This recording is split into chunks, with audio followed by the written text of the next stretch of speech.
Hello नमस्कार दोस्तों, आप लोगों का अपना यूट्यूब चैनल रोजगार 7590 में स्वागत है। आज आप लोगों को बताने वाले हैं सीट जो सीसीए का कोर्ट केस चल रहा है, ये आगे किस दिशा में जाने वाला है। क्या हाई कोर्ट से जो भी फैसला आएगा उस पर जो पुराने सीसीए केस करने वाले हैं वो मानने वाले हैं या नहीं मानने वाले हैं। क्या अगर रेलवे के पक्ष में अगर फैसला जाता है तो ये लोग सुप्रीम कोर्ट जा सकते हैं, कैट कोर्ट जाने के लिए तैयार हैं। इन सारी चीज़ों को लेके एक इंटरव्यू वायरल हो रहा है जिसमें बताया जा रहा है कि जो कोर्ट केस करने वाले पटिशनर हैं उनसे बात करके ये चीज़ें बताई जा रही हैं। तो इस तरीके से काफ़ी अप्रेंटिस कैंडिडेट हमारे यहाँ बताए हैं इसके बारे में कि सर इस तरीके से इंटरव्यू हुआ है और उसमें जो कोर्ट केस करने वाले छात्र हैं उन्होंने ये बताया है। तो आगे क्या हो सकता है, ये भर्ती पूरी तरीके से फंस चुकी है या नंबर बराबर होने वाले हैं या नियम हटने वाले हैं। इन सारी चीज़ों को लेके जो भी वहाँ पे डिस्कस हुआ है उसको हमने बारीकी से सुना, उस पर विचार किया कि क्या सही है क्या गलत है। और देखिए, रोजगार 7590 उसकी पुष्टि नहीं करता है कि हाँ वो वही पटिशनर है या नहीं है, क्योंकि वॉइस कॉल पे तो कोई पता नहीं चल पा रहा है कि वही कैंडिडेट है या कि कोई और भी कैंडिडेट है। तो मैं किसी का वो नहीं अवहेलना नहीं कर रहा हूँ, लेकिन जो चीज़ें उसमें बताई जा रही हैं कि हाँ इस तरीके से हमारा नंबर कम है इसलिए हम कोर्ट केस गए हैं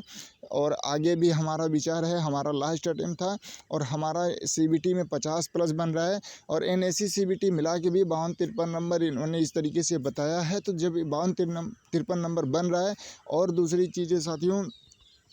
कि जैसे काफ़ी कैंडिडेट का ये कहना था कि देखिए उसमें 60 नंबर और 60% और 99% का मामला है। लेकिन उन्होंने जो मतलब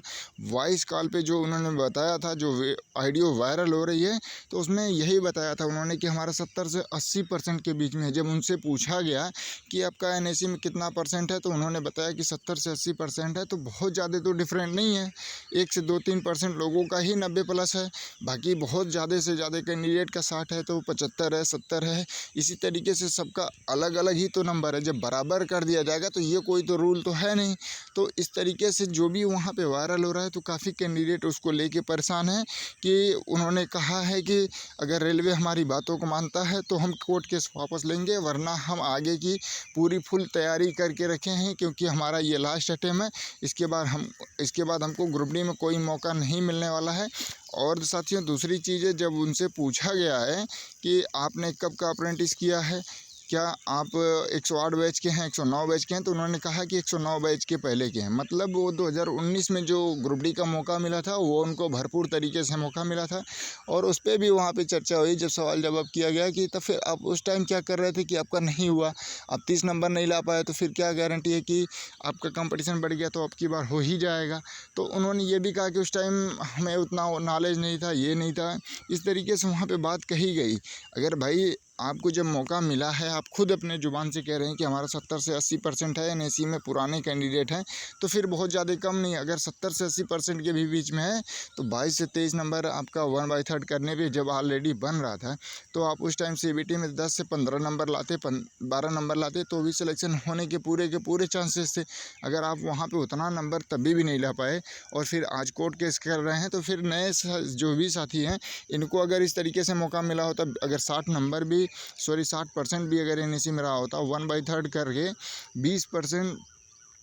20 नंबर अगर वहाँ से मिला होता और 30 नंबर कट ऑफ गया होता, तो जो ये 8000 सीटें खाली गई हैं ये ना गई होती। तो इन सारी चीज़ों को लेके हमने काफ़ी उस इंटरव्यू को सुना। लेकिन जो वहाँ पे क्वेश्चन भी किए गए, तो देखिए क्वेश्चन और भी करना चाहिए था कि ये कोई रूल तो नहीं है, ना ही कोई भर्ती का नोटिफिकेशन बीच में बदलाव किया जा सकता है। ये भी चीज़ें वहाँ पर रखनी चाहिए थी कि जैसे मान लीजिए कोई भी भर्ती प्रक्रिया शुरू हो गई, कैट कोर्ट की तरफ से, सुप्रीम कोर्ट की तरफ से भी बताया गया है कि कोई भी भर्ती प्रक्रिया अगर शुरू हो जाती है तो बीच में नियम को लेके कोई भी बदलाव नहीं होगा, चाहे भर्ती प्रक्रिया हो या चाहे कोई खेल हो। खेल स्टार्ट होने के बाद कोई खेल में नियम नहीं बदला जा सकता। और उसी तरीके से भर्ती प्रक्रिया एक बार स्टार्ट हो गई, नोटिफिकेशन आ गया, तो उसमें कोई भी नियम में बदलाव नहीं किए जा सकते। ये भी चीज़ें उनसे डिस्कस करना चाहिए था। थोड़ा सा हो सकता है कि इंटरव्यू करने वाले भूल गए हों कि चलिए वो भी अपनी तरफ से पूरी कोशिश किए हैं कि जो भी अप्रेंटिस साथी हैं उनको एक अपडेट मिल सके। लेकिन उसमें 2-4 क्वेश्चन मेन अगर ऐड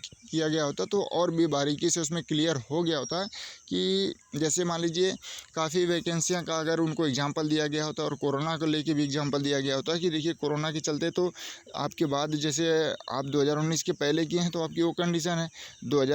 फिर जो 2019 के बाद से लॉकडाउन लगा उसमें प्रैक्टिकल के बेस पे ही तभी डीजीटी ने लागू किया। तो कहने का मतलब है कि इस पे भी चर्चा होनी चाहिए थी। और जो चीज़ें हमने आपको बताया कि अगर